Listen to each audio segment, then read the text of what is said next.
तो दोस्तों कल की रिलीज हो चुकी है एंड सिनेमा हॉल्स के अंदर masses as well as classes की भीड़ इक्वल इंटरेस्ट के साथ उमड़ पड़ी है।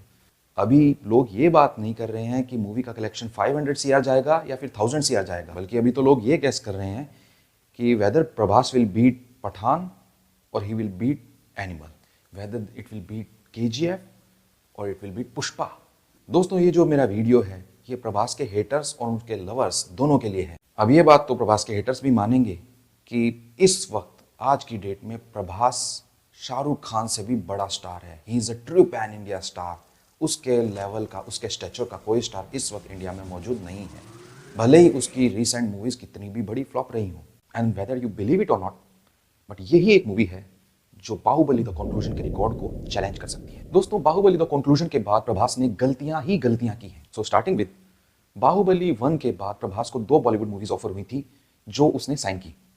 ही agreed to play the movie. लेकिन बाहुबली द कंक्लूजन के बाद प्रभास इतना बड़ा स्टार बन गया था कि अगर वो चाहता तो इन प्रोजेक्ट्स को, जो कि वो जानता था कि इतने प्रॉफिट मेकिंग नहीं, he could have got those projects shelved. लेकिन प्रभास ने अपने प्रायर कमिटमेंट्स को ही प्रेफरेंस दिया और यही वजह थी कि उसके हाथ से कई बढ़िया बॉलीवुड प्रोजेक्ट्स छूट गए। 2 की अगर बात करें तो आता है प्रभास का अच्छे प्रोजेक्ट्स को चूज करने के बजाय बिग बजट प्रोजेक्ट्स को चूज करना।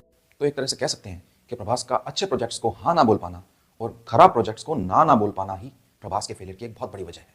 दोस्तों जब भी किसी बिग प्रोजेक्ट की बात बॉलीवुड में होती है तो उसकी कोरियोग्राफी, उसकी डांसिंग, उसके एक्शन सीक्वेंसेस को तो तरजीह मिलती है, लेकिन जो उसकी स्टोरी लाइन एंड स्क्रिप्ट है, जो सबसे ज्यादा इंपॉर्टेंट चीज है, उसी को साइड लाइन में किनारे छुपा दिया जाता है। दोस्तों प्रभास की साहो मल्टी स्टोरीज को इंटरमिंगल करने के चक्कर में उनका इंटीग्रेशन ही ठीक से नहीं कर पाए और मूवीज खिचड़ी बन गई थी। अगेन राधेश्याम कॉन्सेप्ट तो मूवी का बहुत अच्छा था, लेकिन उसको पटल पर लाना, उसके एक स्टोरी लाइन में पिरो के उसका आउटपुट निकालने में से दैट प्रभास को भी नहीं करना आया। रामायण के ऊपर बेस्ड मूवी जो कि कितने ट्रेंड्स सेटअप कर सकती थी, डल साबित हुई क्योंकि प्रभास ने स्टोरी लाइन और स्क्रिप्ट राइटिंग के ऊपर बिल्कुल काम नहीं किया। उसने कॉन्सेप्ट देखा, भूषण कुमार का प्रोडक्शन हाउस देखा और साइन कर दिया। दोस्तों सलार के कलेक्शंस के बारे में मैं बिल्कुल बात नहीं करूंगा because we all know that it's collections were overhyped. Next thing is Prabhas का एक्सेंट, उसकी टोन। अगर हम बॉलीवुड मूवीज की बात करें तो हर मूवी के अंदर प्रभास के डायलॉग मिनिमल होते हैं। अब नॉर्थ इंडिया की पब्लिक ऐसे हीरो को स्क्रीन पर क्यों देखना चाहेगी जो हिंदी के डायलॉग्स भी तेलुगु में बोलता है। Even romantic movies like Radhe Shyam के अंदर भी वो एक बॉडी बिल्डर ही लग रहा था, जैसे कि किसी नाइट क्लब का बाउंसर हो।